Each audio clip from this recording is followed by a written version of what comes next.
Welcome back to the Dragon Den, my loyal Dragonites. King of Dragons 5000 is back with another action figure review. Today, I'll be taking a look at the Dasin model 1/12 scale Inuyasha. And so here we have the Dasin model Inuyasha pose and out of the packaging, and I have to say this is a very impressive figure. Before we take a look at his details, let's actually run through his accessories.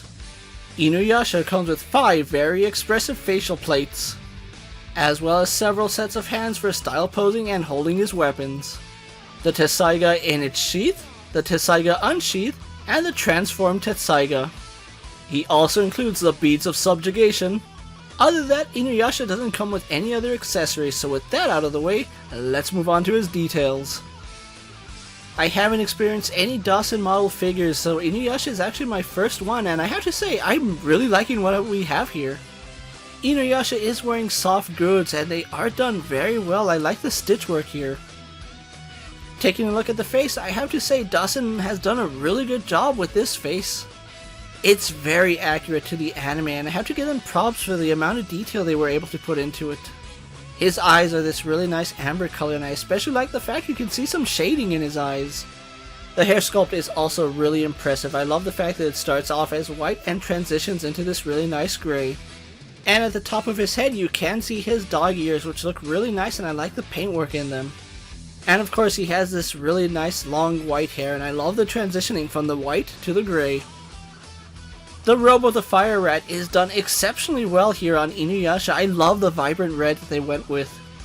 And despite being soft goods, the stitch work actually looks really clean here, so I gotta give them props for that. He does have this black robe that does go across his chest, which looks really nice. And unfortunately there's not really too much detail on his back other than the soft goods that is used here. His sleeves are nicely done with the slits in the shoulder looking perfect.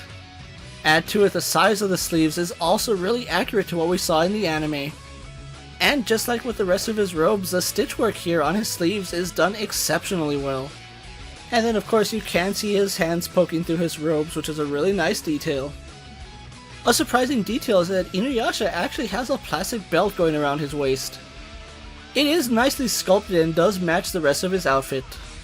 His pants are nice and baggy, which is accurate to the anime, but if it was up to me, I would have made his pants even baggier. It still looks nice all the way to the elastic band around his ankles. And just like in the anime and manga, Inuyasha is not wearing anything on his feet. So overall, Dasin model has actually done a really good job here with Inuyasha, with all the details you would expect to be quite accurate. So with his details out of the way, let's get Inuyasha compared to our usual suspects. Here we have Inuyasha posed next to a Marvel Legends Cyclops and DC Multiverse Superman. Mattel's WWE Elite Series and Mezco's 1/12 Collective Popeye the Sailor Man. The Lightning Collection White Ranger and the Star Wars Black Series Mandalorian.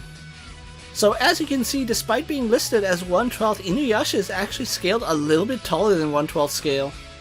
So with his comparisons out of the way, let's move on to Inuyasha's articulation. Inuyasha has a double ball joint in the head and a ball joint in the neck. He has ball sockets in his shoulders.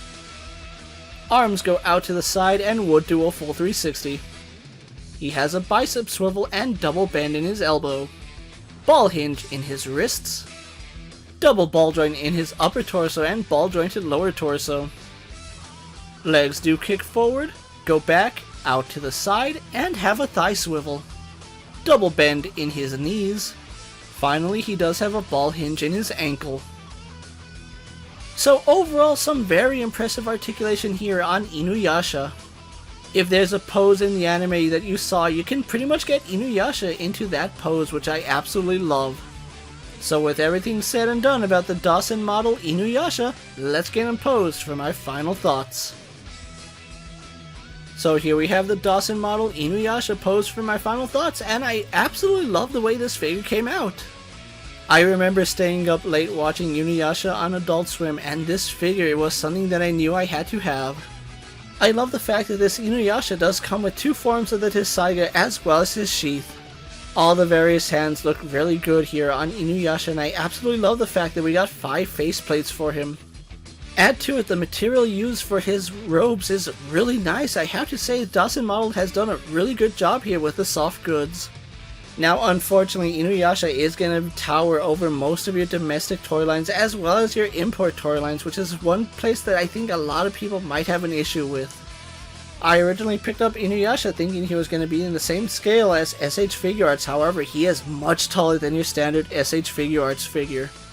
He's actually too tall to fit in with your Marvel Legends display, and he's too small to fit in with McFarlane scale. That leaves Inuyasha in a scale all his own, which is going to be kind of hard to actually find a place for him in my collection. As much as I would love to see either Tamashii Nations or another toy line get hold of Inuyasha, I think what we have here is still an impressive figure. And for the low price of $45, I really can't complain with the detail and quality here. It's actually quite impressive. Now keep in mind that Inuyasha is technically a third-party figure because he's not officially licensed by Dasin Model.